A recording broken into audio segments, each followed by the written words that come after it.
guys, welcome back to my Nani's page. So ngayon is my last day to prepare the lunch for my alaga. So wala tayong hindi ako magluluto, no. So meron dito mga ready. So pag-iisipan ko siya kung anong ibibigay ko sa kanyang lunch. Parang mas maganda tong spaghetti. Ito is para sa kanyang dinner. So, ito is yung lunch niya. So, lunch niya is spaghetti, tomato, and cucumber. At saka, plano kong magluto ng bread with egg. So, natutunan ko to sa amo ko. So, ayun ang kakainin ng aking alaga. Madali lang naman siya, kaya, simpleng pagkain. Actually, hindi naman ako nagluluto para sa mga amo ko kasi kumakain sila sa labas araw-araw. So, ang niluluto ko lang is yung para sa alaga ko talaga. At saka naglilinis lang ako ng hindi siya as in totally clean. Mga tidy up, yung mga ganyan. Kasi nga may bata akong alaga, no. So, hindi mo na siya as in dibdiban. So, nakapokus tayo sa alaga. Ang nagluluto talaga is yung amo kong lalaki, pero wala siya dito. So, kaya akong nagluluto para sa pagkain ng aking alaga. So, yung madam ko naman is kumakain siya araw-araw sa labas.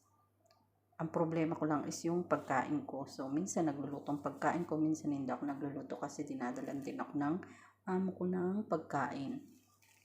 So, ayun. Gagawa ko ng egg. So, nilagay ko na siya dyan. Tapos, ito yung itlog. Paborito ko to eh. Paborito ko dito pagka nandito ako sa trabaho.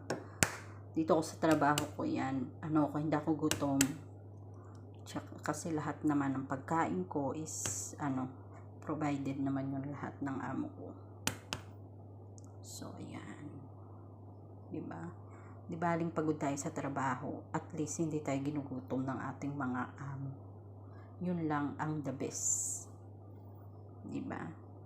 Tsaka, hindi natin kailangan maglabas ng pera kasi lahat is provide yung lahat ng aking amo. Kaya, happy and blessed ako sa kanila.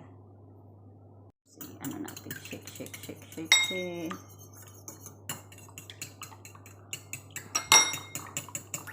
Paborito to ng alaga ko, paborito ng amo kong lalaki. Ito lagi nilang kinakain sa umaga. Tulog pa yung alaga ko, gigisingin ko na siya. Yan. Tapos magbababad tayo ng bread. Sa alaga ko parang hindi kasya yung isang bread sa kanya. Nakakaubos siya ng 2 bread. O yan. So ayan, dip. Tapos i-turn mo lang siya uli. Yan. Diba? Yan. Paborito nila yan. Kawali.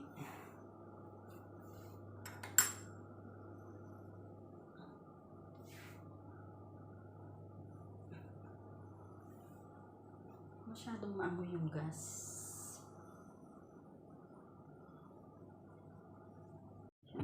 Butter.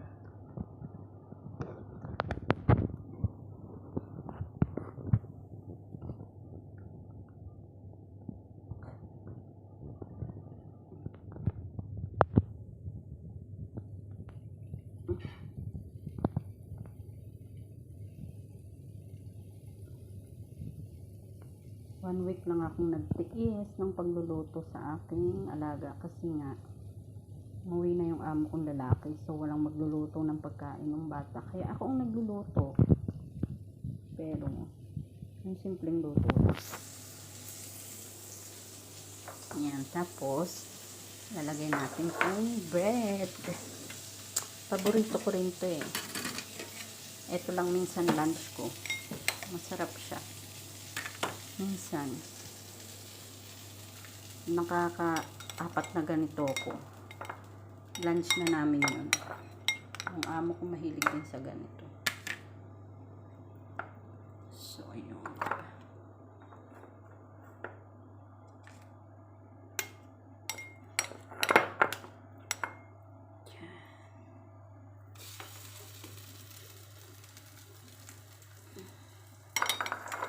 Baka mamaya is ay hindi, may lunch pala ako, meron pala akong rice na bigay din ng aking kapwa kong nani, diba? Yung kaibigan kong Sri Lanka, lagi niya akong binibigyan ng lunch. Hindi naman siya lagi, minsan lang. Siguro itong week na to is 3 time niya akong binigyan ng lunch, kasi minsan nililibre ko rin siya, makain kami sa labas, tapos dinadalang ko sila ng mga pagkain sa play area. So ayun, tsaka nag-picnic kami kanina ng mga bata tsaka ng mga kapwa ko katrabaho ko. So ayun, nilibre ko sila ng kape at tsaka tinapay, diba? Kailangan makipag ka rin sa comment nila, makipag-communicate para masaya ang lahat. Maganda yung friendly tayo para marami tayong friendship na katsikahan lang. Ito na yung bread. So, hiwain ko siya ng maliliit na square. Tapos, ayan. Cucumber, tomato, cheese, at ang kanyang spaghetti. So, ayan. Tingnan natin siya. Hindi siya kumakain ng mga gilid-gilid. So, tatanggalin natin yung gilid-gilid.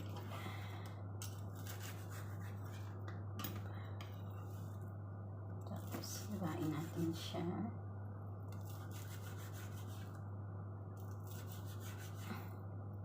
Parang medyo basa pa yung loob.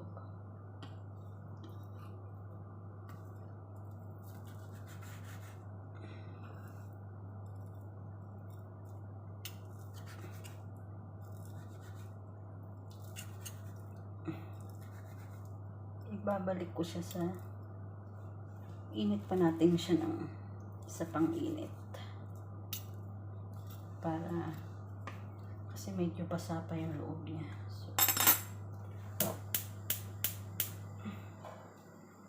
So init natin muna ulit siya ng